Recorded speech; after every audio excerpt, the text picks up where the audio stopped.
Donald Trump wants it to be illegal to criticize him. That's not an overreaction. He is canceled. Late night host he has made.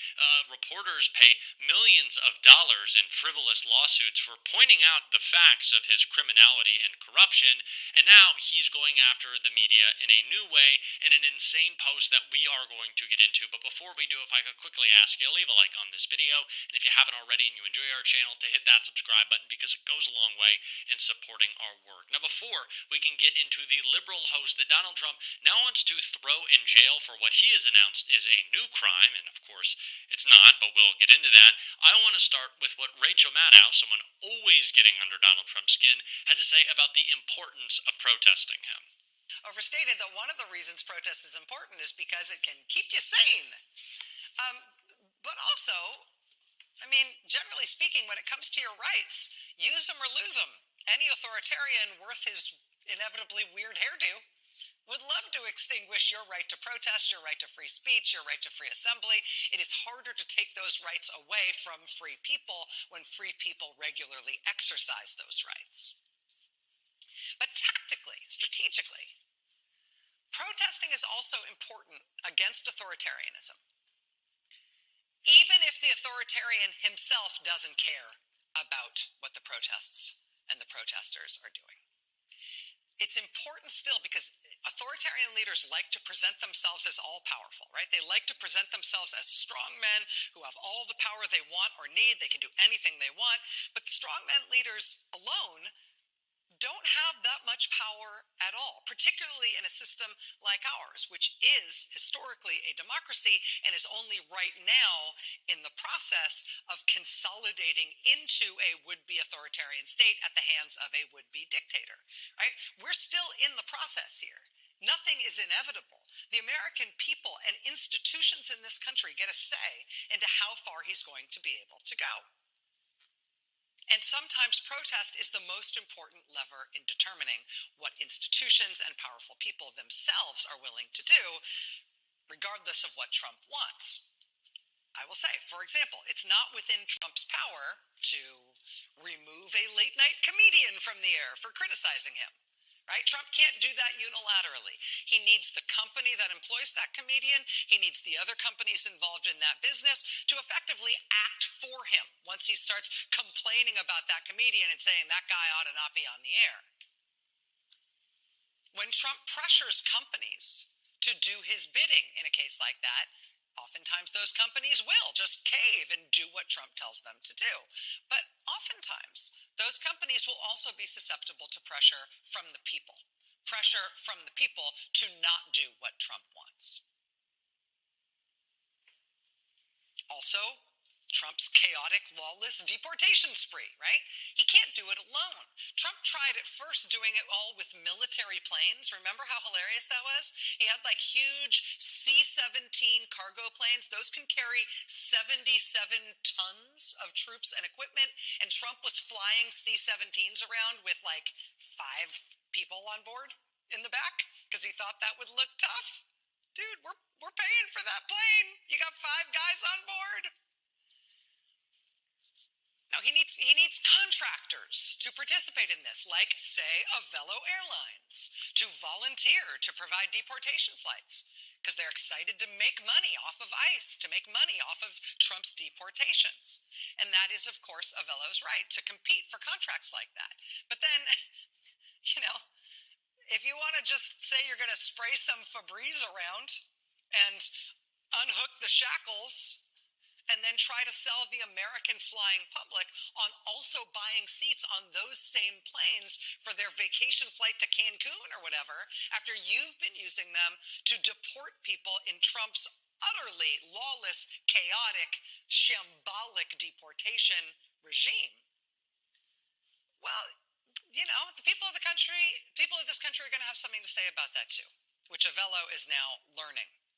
At a time in which Donald Trump desperately wants us to not be out in the streets, calling him out, pointing out his lies, and pushing back against this authoritarian takeover, it is more important than ever to do so. And as media outlets cave to the pressure of Donald Trump, those who call themselves independent media don't just need to act independently of corporate ownership, they also have to be fighting back against the narratives pushed by the mainstream press. Talk about Donald Trump's cognitive decline. Talk about the Epstein files. Call a genocide, stand up to corporate interest.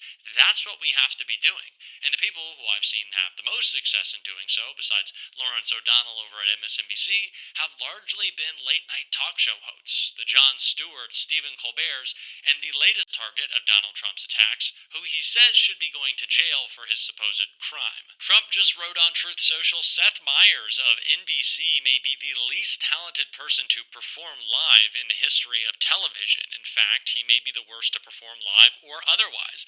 I watched his show the other night for the first time in years, and he talked endlessly about electric catapults on aircraft carriers, which I complain about as not being as good as much less expensive steam catapults. On and on he went, a truly deranged lunatic. Why does NBC waste its time and money on a guy like this? No talent, no ratings, 100% anti-Trump, which is probably illegal. Being 100% anti-Trump, in our president's opinion, should be and might be illegal. Why? And this is a funny thing that you hear from Donald Trump, and you really hear it a lot, even more so than from Trump, from Pete Hegseth saying that the media is so biased against them that Trump says 98% of the coverage he gets is bad, which I think you could look at the Fox Propaganda Network and disprove that in about half a second. But Pete Hegseth bemoans that 100% of the coverage of his show, on him from different outlets, I guess he was on Fox for a while, is bad. What positives would anyone have about Pete Hegseth's time as the Secretary of Defense? He started out being grilled, rightfully so, by senators about his abusive habits, his drinking, his binge drinking, his inability to do the job that he wanted, which was lead in a small capacity in charities.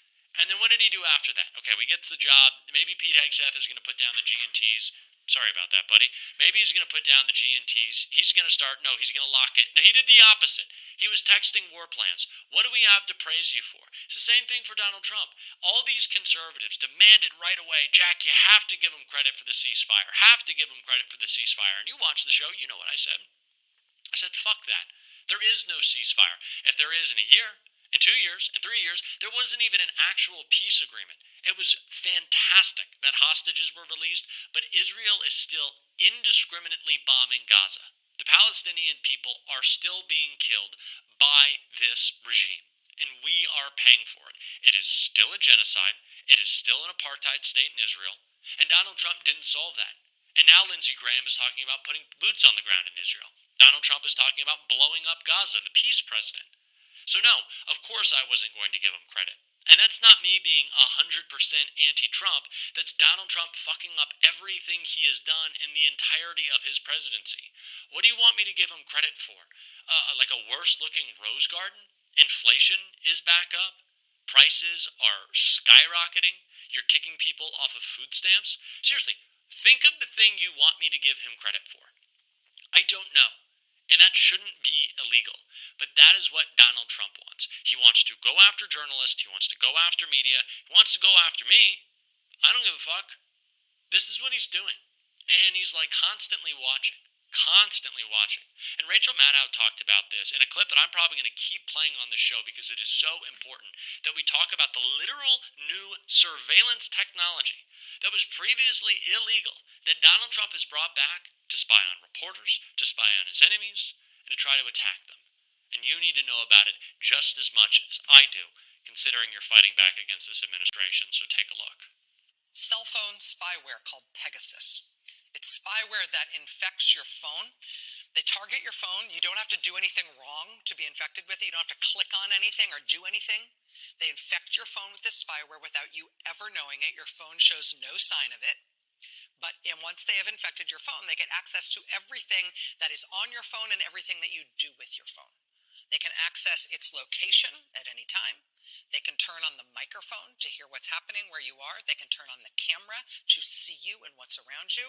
They can see all of the photos on your phone, all of your contacts, all of your messages, all of your notes to self, everything, even stuff that you might think is encrypted. It's not encrypted when you look at it on your phone. If you can look at it on your phone, they will have it.